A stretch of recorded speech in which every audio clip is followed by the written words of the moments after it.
الله وكفى وسلام على عباده الذين اصطفى أما بعد فأعوذ بالله من الشيطان الرجيم بسم الله الرحمن الرحيم فانكحوا ما طاب لكم من النساء مثنى وثلاث ورباع آمنت بالله صدق الله مولانا العظيم قال الله تبارك وتعالى في شأن حبيبه الكريم إن الله وملائكته يصلون على النبي يا أيها الذين آمنوا صلوا عليه وسلموا تسليما اللهم صل على سيدنا ونبينا ومولانا محمد وعلى آله وأصحابه أجمعين.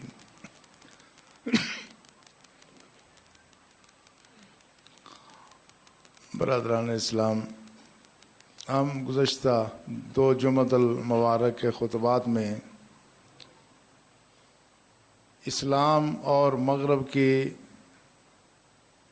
طرز عمل، طرز فکر پر گفتگو کرتے رہے ہیں. اسلامی تہذیب اور مغربی تہذیب کی آپس میں جو کشمکش اور آویزش ہے اس کے بعض پہلوؤں کا ذکر ہوا ہے.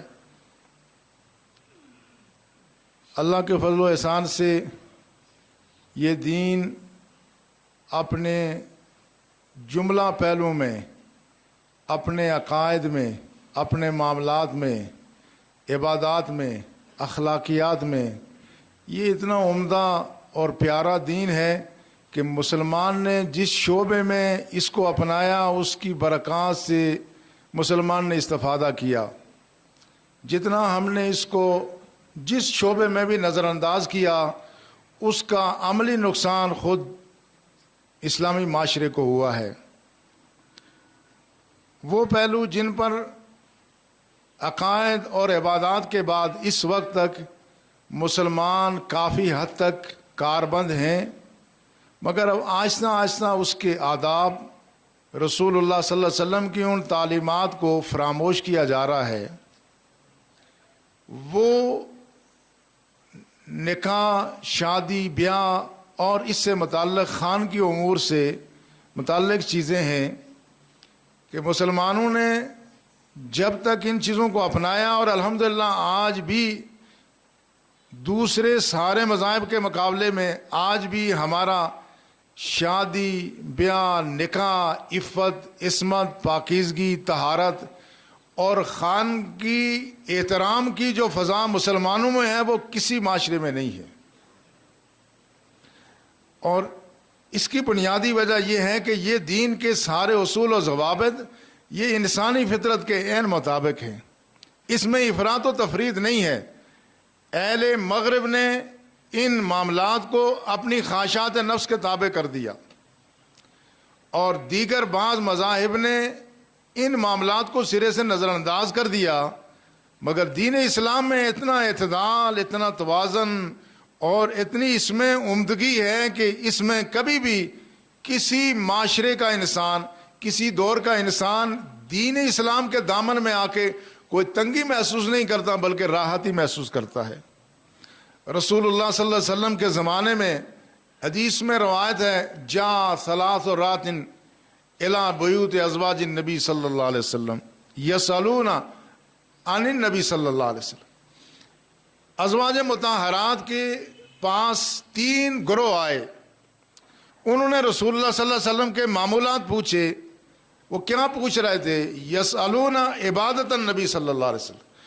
وہ ازواج مطہرات سے یہ پوچھنا چاہتے تھے کہ رسول اللہ صلی اللہ علیہ وسلم اپنی گھر کی 4 دیواری میں کیسے رہتے ہیں.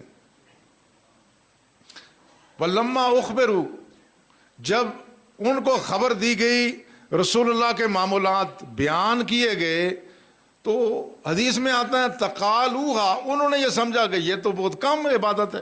ان کا یہ خیال تھا کہ رسول اللہ صلی اللہ علیہ وسلم گھر کی چار دیواری میں ہمیشہ عبادت میں نوافل میں ہی مشغول ہیں، گھر کے کسی معاملے میں کوئی دلچسپی نہیں لیتے، اور اپنے ازواج مطہرات کو بھی شاید بالکل نظر انداز کرتے ہیں۔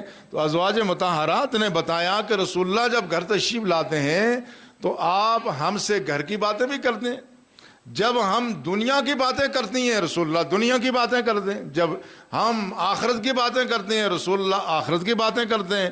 پھر رسول اللہ صلی اللہ علیہ وسلم نماز ادا فرمانے کے بعد عشاء کے بعد آرام فرماتے ہیں، نصف اللیل کے بعد آپ اٹھ کے قیام کرتے ہیں۔ تو یہ جو سارا عمل تھا صحابہ نے سمجھا کہ یہ تو ہماری توقع سے کم ہے، چونکہ ابھی اسلام کی تعلیمات پہ عمل ہو رہا تھا، صحابہ کے تربیت کا سلسلہ جاری و ساری تھا، تو ابھی بعض صحابہ اسلام کے پورے مزاج سے باخبر نہیں تھے۔ انہوں نے آپس میں مشورہ کیا، انہوں نے کہا این نحن من النبی صلی اللہ علیہ وسلم قد غفر اللہ له ما تقدم من ذنبه وما تاخر۔ انہوں نے کہا رسول اللہ صلی اللہ علیہ وسلم کے یہ اعمال تو ہمیں کم معلوم ہوتے ہیں، مگر ہم میں اور رسول اللہ میں نسبت کیا ہے؟ وہ تو اللہ کے ایسے مقرب بندے ہیں کہ ان کی کوئی بھی معمولی سی کوئی خلاف اولا بات جو کبھی مستقبل میں ہونے کا شاید امکان ہو، اللہ نے اس پر بھی آپ کو معاف فرما دیا ہے۔ ہماری تو حیثیت وہ نہیں ہے، لہٰذا اگر رسول اللہ صلی اللہ علیہ وسلم پوری رات قیام نہیں کرتے تو پھر یہ نہیں کہ ہم بھی چھوڑ دیں، اگر آپ ہمیشہ روزہ نہیں رکھتے تو یہ نہیں کہ ہم بھی چھوڑ دیں۔ پھر انہوں نے کہا، ایک نے کہا اصلی اللیل ابدا، ایک گروہ نے یہ کہا کہ میں تو ہمیشہ پوری رات نمازیں ہی پڑھتا رہوں۔ دوسرے نے یہ کہا انا اصوم الدہر ولا افطر، دوسرے نے کہا ہم تو ہمیشہ ہی روزہ رکھیں گے، کبھی روزہ افطار ہی نہیں کریں گے۔ تیسرے نے کہا اعتزل النساء ولا اتزوج ابدا، تیسرے نے یہ کہا کہ میں تو عورتوں کا منہ بھی نہیں دیکھوں گا، کبھی کوئی نکاح شادی بیاہ ہم نہیں کریں گے۔ اب وہ یہ سمجھ رہے ہیں کہ رسول اللہ صلی اللہ علیہ وسلم چونکہ اللہ کے پسندیدہ انسان ہیں، لہٰذا ان کا تھوڑا عمل بھی بہت زیادہ ہے، ہمیں زیادہ عمل کرنا چاہیے، ہمیں دنیا چھوڑ دینی چاہیے۔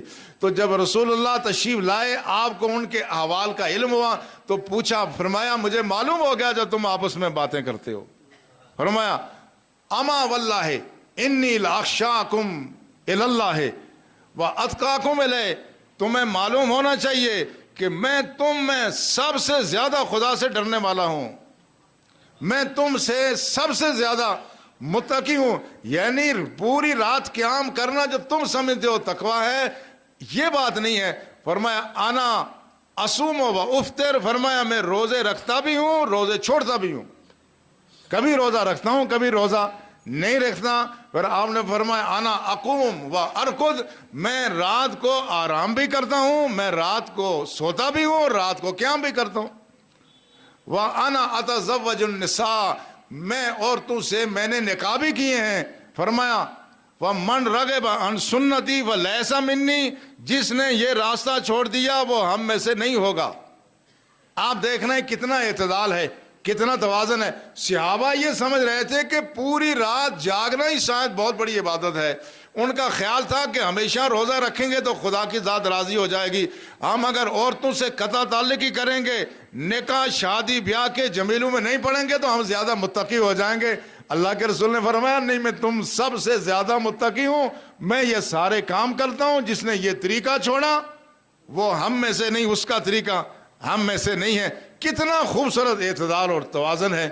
ایک دوسرے مرحلے پہ رسول اللہ صلی اللہ علیہ وسلم نے فرمایا ان لجسدک علیک حقا، تیرے اس جسم کا تیرے اوپر حق ہے، جسم کو غیر ضروری اذیت میں ڈالنا یہ شریعت کا مطالبہ اور تقاضا نہیں ہے کہ آدمی خام خواہ اپنے آپ کو تکلیف میں ڈالے۔ اور فرمایا وَإِنَّ لِعَيْنِكَ عَلَيْكَ حَقًّا، تیری آنکھ کا تیرے اوپر حق ہے، یعنی آرام کرنا سونا یہ بھی ضروری ہے۔ وَلِأَهْلِكَ عَلَيْكَ حَقًّا، بلا شبہ تیرے اہل و عیال کا، بیوی بچوں کا، والدین کا، اولاد کا تجھ پر حق ہے۔ وَلِزُورِكَ عَلَيْكَ حَقًّا، تیرے پڑوسی اور تیرے مہمان کا بھی حق ہے جو تیرے گھر میں آ گیا۔ یہ نہیں کہ مہمان گھر میں آئے تو آدمی نفل نیت لے، نہیں، اس وقت اس مہمان کی مہمان نوازی یہ سنت رسول ہے صلی اللہ علیہ وسلم. تو رسول اللہ صلی اللہ علیہ وسلم نے جو دین عطا فرمایا یہ دین اتنا اعتدال اور توازن کا دین ہے، اس میں کوئی بات بھی شریعت سے خارج نہیں ہے، دین سے خارج نہیں ہے. بلکہ رسول اللہ صلی اللہ علیہ وسلم نے فرمایا اگر تو نے اپنی بیوی کے منہ میں لقمہ بھی دے دیا تو یہ بھی صدقہ ہے. یعنی گھر کی چار دیواری میں میاں بیوی کے آپس کے تعلقات کا خوشگوار ہونا یہ بھی دین کی بنیاد اور اساس ہے، لہذا اس کو بھی نظر انداز نہیں کیا جا سکتا. اس لیے جو رسول اللہ صلی اللہ علیہ وسلم نے جو تعلیمات ہمیں دی ہیں ان میں اعتدال اور توازن ہے. اس لیے اس دین میں افریقہ کا آدمی داخل ہو، ایشیا کا ہو یا امریکہ کا ہو یا آسٹریلیا کا ہو، جس روئے زمین کا آدمی اس دین میں داخل ہوتا ہے، دین کی تعلیمات کو اپناتا ہے، اس میں راحت اور آرام پاتا ہے. کوئی بھی چیز اس میں خلاف فطرت نہیں ہے، ساری چیزیں فطرت انسانی کے عین مطابق ہیں. اس لیے اس میں شادی بیاہ کے معاملات کو رسول اللہ نے بڑی اہمیت دی ہے. فرمایا من تزوج فقد استکمل نصف الدین فلیتق اللہ فی النصف الآخر. فرمایا جس آدمی نے شادی کر لی اس نے آدھا دین تو مکمل کر کے بچا لیا، اب جو آدھا باقی ہے اس کو اس کی فکر ہونی چاہیے.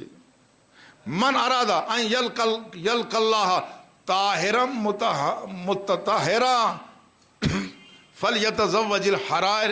جو شخص یہ چاہتا ہے کہ خدا سے پاک صاف ہو کے ملے، اسے چاہیے کہ وہ آزاد عورتوں سے، پاک دامن عورتوں سے، نیک عورتوں کے ساتھ وہ نکاح کرے. تو یہ وہ بنیاد ہے. یہاں شادی بیاہ کے معاملات یہ دین سے خارج نہیں ہیں، یہ دین کی بنیاد اور اساس ہے. البتہ اس میں بعض یہ کہتے ہیں، مغربی دنیا کا یہ کہنا ہے کہ مسلمانوں کے ہاں پسند کی شادی کی اجازت نہیں ہے. یہ بڑا پروپیگنڈا ہے ساری دنیا میں. ہمارے ہاں میں جو جدید مغرب زدہ طبقہ اس کا خیال یہ ہے کہ اسلام میں اپنی پسند کی شادی کی اجازت نہیں ہے. پرانے زمانے میں جیسے والدین فیصلہ کرتے تھے، اب اس سے لوگوں نے یہ سمجھ لیا کہ شاید دین میں اس کی اجازت نہیں ہے، مگر قرآنی آیات اور احادیث سے اس چیز کی نفی ہوتی ہے. رسول اللہ صلی اللہ علیہ وسلم کی احادیث بھی اور قرآنی آیات بھی اس کی نفی کرتے ہیں.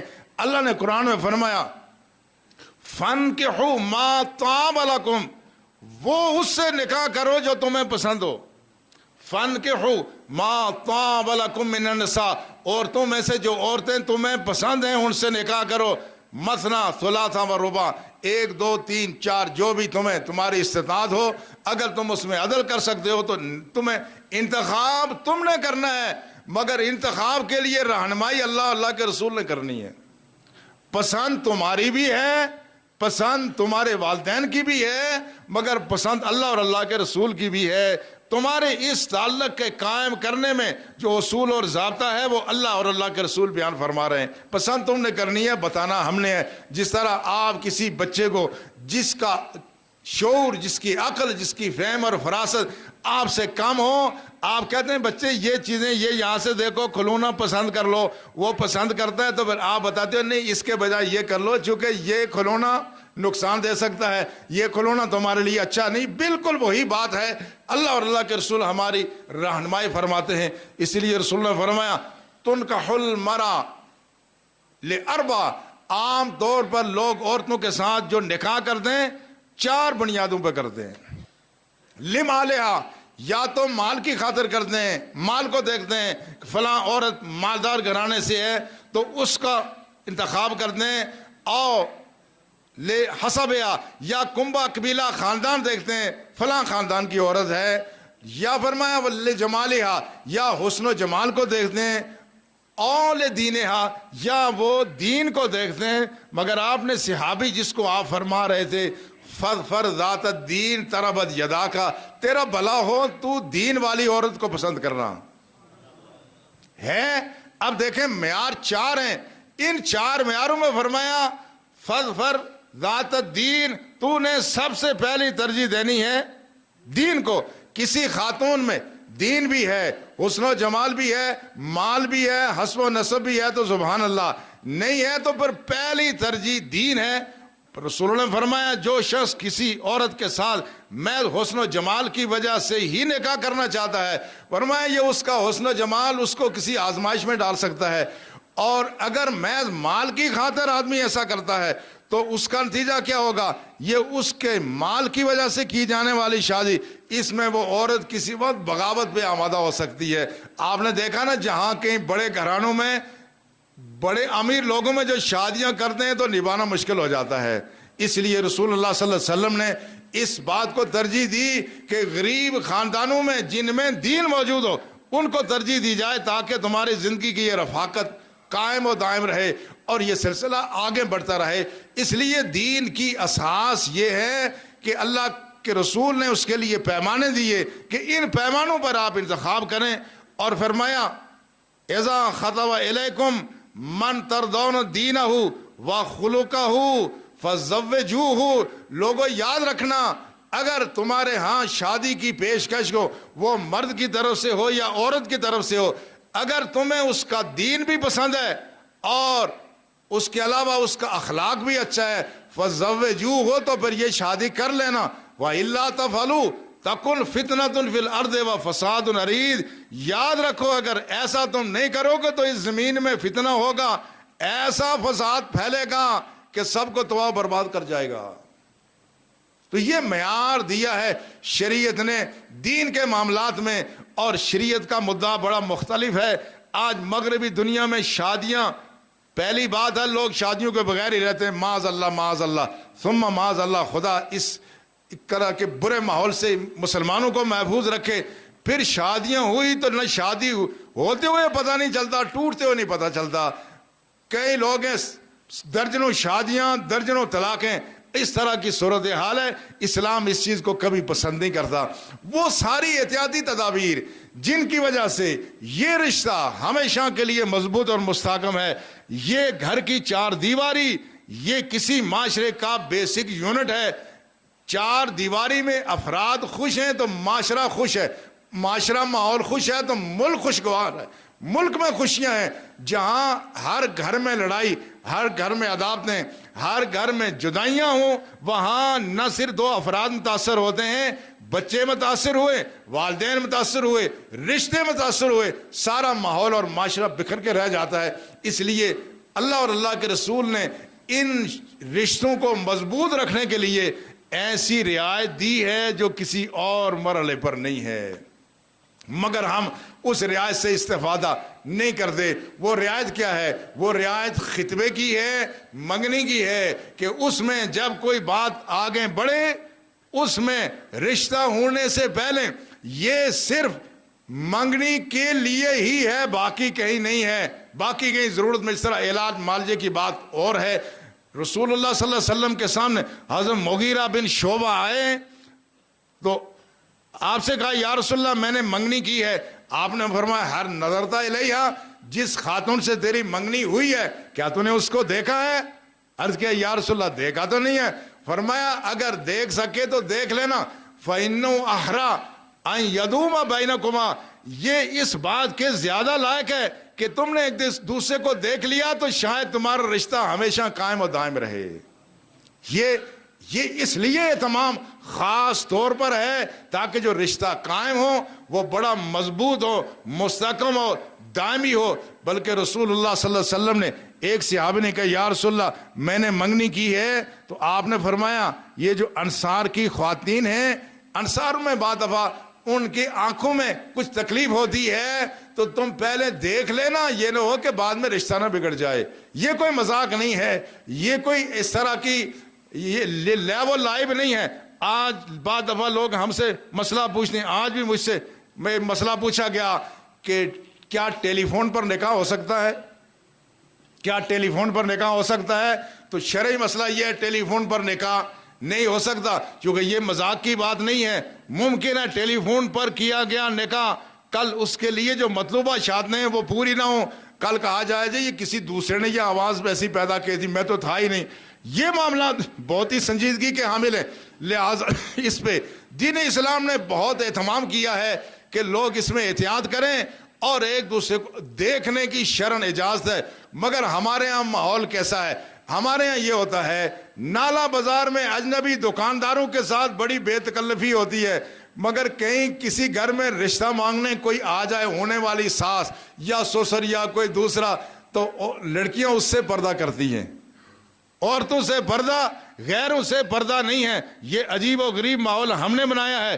دین اسلام نے ہمارے لیے بہت آسانیاں، بہت سہولتیں پیدا کی ہیں تاکہ یہ آپس میں ایک دوسرے کے عادات و اطوار کو دیکھا جائے، ایک دوسرے کے اخلاق کو دیکھا جائے، اور اس میں جو کفاءت کا پہلو ہے، برابری کا پہلو ہے، وہ برابری صرف اس معنی میں نہیں ہے کہ دو قبیلوں کے درمیان سٹیٹس کے لحاظ سے دو قبیلے برابر ہوں، یا ایک ہی قبیلہ ہوگا تو ہم کہیں گے برابر، نہیں، یہ بات نہیں ہے، بلکہ اس میں برابری میں اخلاق، تعلیم، کردار، عادات، رسم و رواج، یہ سارے دیکھے جاتے ہیں تاکہ ان کے درمیان کوئی ایسی اونچ نیچ نہ ہو کہ جس کی وجہ سے یہ رشتہ خراب ہو جائے۔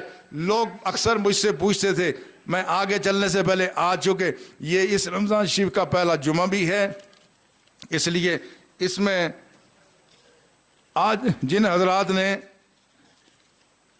ہمارے ساتھ تعاون کرنا ہے ان کے نام مجھے کہیں یہ میرے پاس موجود ہیں، تو یہ اندر حال میں لیاقت خان صاحب ہیں، برآمد سین میں حافظ وقاص اشرف ہیں، اوپر حال میں پٹھان سلطان خان صاحب، یہ آپ کے بعد تشریف لا رہے ہیں۔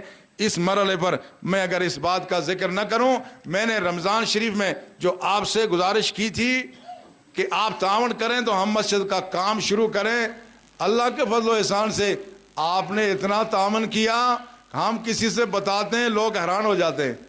اللہ آپ کو جزائے خیر عطا فرمائے، اپنی حیثیت سے بڑھ کر آپ نے اس مسجد شریف کی خدمت کی ہے، اللہ آپ کو اس کا اجر عطا فرمائے، اور انشاءاللہ ہم اس کام کو اب جاری ساری رکھیں گے۔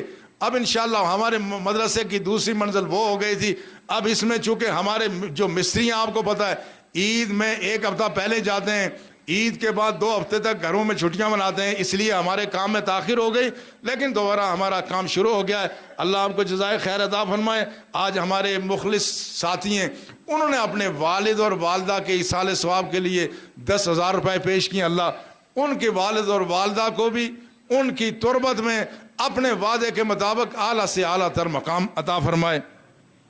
تو عرض کرنے کا مدعا یہ ہے، یہ جو رشتوں میں آپس میں برابری ہے یہ محض کنبے قبیلوں کی بنیاد پر نہیں ہے، بلکہ یہ سمجھنا کہ صرف اپنے ہی قبیلے میں شادی کی جائے دوسرے میں نہ کی جائے۔ آج مغرب میں یہ سوال پوچھا جاتا ہے اکثر، کہتے ہیں کزن میرجز میں بیماریاں زیادہ ہو رہی ہیں۔ کزن میرجز جو ہیں مغرب میں یہ بہت مسئلہ ہے، والدین ہم سے پوچھتے ہیں، ہمارے بچے کہتے ہیں کہ ہم اپنے رشتوں میں رشتے نہیں کرتے، چونکہ جدید سائنسی تحقیق یہ بتاتی ہے اپنے رشتوں میں رشتہ کرنے سے بیماریاں زیادہ ہوتی ہیں، آنے والی نسل کمزور ہوتی ہے۔ تو اس کا شرعی مسئلہ اور حکم کیا ہے؟ تو میں نے ان سے یہ گزارش کی کہ شرعی طور پر اپنے پھوپھی، چاچا، تایا کی بیٹی بیٹے کے ساتھ یہ جو رشتے ہیں یہ شرم ممنوع نہیں ہیں، اللہ کے رسول نے خود اس طرح کے رشتے کیے ہیں اور اس بات کی اجازت بھی ہے۔ لیکن رسول اللہ صلی اللہ علیہ وسلم کی ایک حدیث ہے، آپ نے فرمایا علیکم بالاجانب، لوگوں غیروں میں بھی دوسرے خاندان میں بھی رشتے کیے کرو۔ آج جو چیز ظاہر ہو رہی ہے یہ کوئی اچانک ظاہر نہیں ہو گئی جس سے اللہ اور اللہ کے رسول بے خبر تھے کہ کل پتہ چلے گا کہ اس میں جینیٹک کریکٹر کا مسئلہ ہوتا ہے، تو آج ہماری جدید سائنس بتائے گی تو اسلام اس سے بے خبر رہے گا کہ پتہ نہیں کیا ہو گیا، نئی بات آ جائے گی۔ نہیں، اللہ کی مشیت یہ ہے کہ لوگ اپنے کنبے قبیلوں کو ہی ہمیشہ اعلیٰ اور عرفہ نہ سمجھے، دوسرے قبیلوں میں جائیں۔ وہ لوگ جو ہمیشہ اپنے ہی کنبوں میں قبیلوں میں شادیاں کرتے ہیں ان کے لیے بھی مسائل پیدا ہو سکتے ہیں۔ آج جو کزن میرجز میں جو مسائل ہیں یہ نئے نہیں ہیں، رسول نے فرمایا علیکم بالاجانب، یہ بار بھی رشتے کیا کرو۔ اگر ہمیشہ اپنوں میں ہی رشتے کرو تو کیا ہوگا؟ ان الولد یلد دلیا، تمہاری اولادیں کمزور پیدا ہوں گی، تمہاری اولادیں کمزور پیدا ہوں گی۔ اہل ایمان، اسلام میں کوئی ایسی چیز نہیں ہے کہ جو آج کی جدید سائنس آ کے بتائے تو ہم کہیں کہ اسلام اس کو نہیں مانتا یا اسلام میں یہ چیز نہیں ہے۔ اللہ کے رسول نے پہلے فرما دیا تھا وہ جتنی بیماریاں ہیں وہ ان سب کا احاطہ کریں۔ فرمایا دلی آ کا لفظ استعمال ہوا ہے، تمہاری اولادیں کمزور پیدا ہو سکتی ہیں اگر ہمیشہ رشتے اپنوں میں کرو گے، گویا رشتے باہر کیا جائے، یہ سارا نظام اللہ کہ خود انسان کے وجود میں اس کی کیمسٹری میں خدا نے رکھا ہے تاکہ لوگ باہر بھی رشتے کریں. لیکن عرض کرنے کا مدعا یہ ہے کہ یہ جتنی بھی صورتحال ہے، اہل مغرب کا جو تصور ہے وہ اسلام کو متون کرتے ہیں. ان کا یہ کہنا ہے کہ یہ جو مسلمان ہیں، بالخصوص مغرب میں جو پاکستان کے مسلمان ہیں، ان کو بھی متون کیا جاتا ہے کہ تمہارے ہاں یہ جو ان کو کہتے ہیں سیٹل میریجز، یہ جو طے شدہ تمہارے والدین شادیاں کراتے ہیں، یہ شادیاں ناکام ہوتی ہیں. تو کیا ہونا چاہیے؟ وہ مسلمانوں میں بھی جو مسلمان مغرب میں آباد ہیں، ان میں یہ تصور دے رہے ہیں کہ لو میریجز ہونی چاہیے، محبت کی شادیاں ہونی چاہیے تاکہ یہ شادیاں ہمیشہ قائم و دائم رہیں. میں ایک دفعہ برطانیہ میں تھا تو برطانوی ہائی کمیشن نے پاکستان سے بہت سارے اسکالر اور علماء کو بلایا ہوا تھا. وہ یہی بات برطانیہ میں مقیم مسلمانوں کو باور کرانا چاہتے تھے کہ یہ شادیاں پسند کی ہونی چاہیے، یہ فیملی کی جو باقاعدہ ارینج میریجز ہے یہ نہیں ہونی چاہیے. اتفاق سے ایک نشست میں انہوں نے مجھے بھی بلا لیا کسی حوالے سے، تو میں نے ان سے کہا دیکھو یہ بتاؤ، تم کہتے ہو کہ محبت کی شادیاں، یہ تمہارے ہاں محبت کی شادیاں نہیں ہوتی، بلکہ جوڑے کئی مہینوں نہیں کئی سالوں تک اکٹھے رہتے ہیں. معاذ اللہ معاذ اللہ، خدا ہمیں اس ماحول سے بچائے، ہماری نسلوں کو اس سے بچائے، یہ حیوانی زندگی سے ہمیں بچائے. اس کے بعد شادی ہوتی ہے، اس کے باوجود تمہارے ہاں طلاق کا تناسب 70 سے 80% ہے. تم بتاؤ کہ تمہارا یہ طرز معاشرت اگر یہ فی الواقع انسانی فطرت کے مطابق ہوتا تو تمہیں اس طرح کے حالات کا سامنا نہیں ہوتا. ہماری وہ شادیاں جس میں ہمارے سارے کنبہ قبیلہ، ہماری فیملی، ہمارے والدین بہن بھائی شامل ہوتے ہیں، اس میں طلاق کا تناسب مغربی دنیا میں بھی 30% سے زیادہ نہیں ہے. تم بتاؤ آخر کہ تمہارا طرز معاشرت زیادہ اچھا ہے یا ہمارا اچھا ہے؟ میں نے ان سے ایک بنیادی بات یہ عرض کی کہ دیکھیں، بنیادی رشتہ مرد اور عورت کا ہے، لڑکی اور لڑکے کا رشتہ بنیاد طور پہ ان دو کا ہوتا ہے. لیکن دیکھو میں نے کہا یہ جو عمارتیں ہیں، یہ ساری ان عمارتوں کی جان کیا چیز ہے؟ یہ عمارت کیوں کھڑی ہے؟ یہ کھڑی ہے سریے پہ، جو آئرن فریم ورک ہے اس نے اس ساری عمارت کو، ساری عمارتیں آر سی سی کی ساری عمارتوں کی جان کیا چیز ہے؟ آئرن فریم ورک ہے جس نے اس ساری عمارت کو کھڑا کیا ہوا ہے. سینکڑوں افراد اس کے اوپر موجود ہیں مگر یہ نیچے نہیں آ رہی ہے.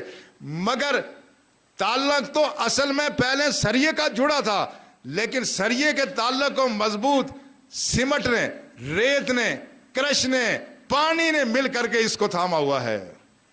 میں اس لوہے سے کوئی رشتہ نہیں جڑ سکتا، اس پر کوئی بلڈنگ قائم نہیں ہو سکتی. میں نے کہا جس طرح یہ بلڈنگیں مضبوط ہوتی ہیں ان چیزوں سے، اس طرح جب دو فرد کے درمیان رشتہ قائم ہوتا ہے، سارا کنبہ قبیلہ ساتھ جڑ جاتا ہے.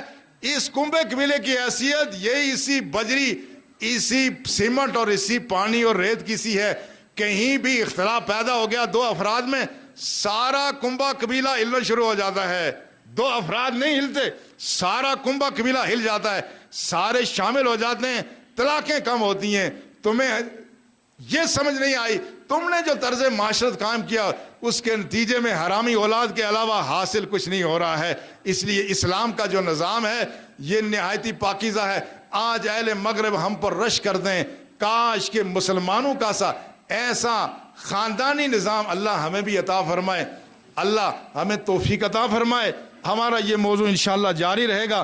اس دین کے جو اعلیٰ ترین اصول اور ضابطے ہیں اللہ ہر شعبہ زندگی میں ہمیں انہیں اپنانے کی توفیق عطا فرمائے. وما علینا الا البلاغ.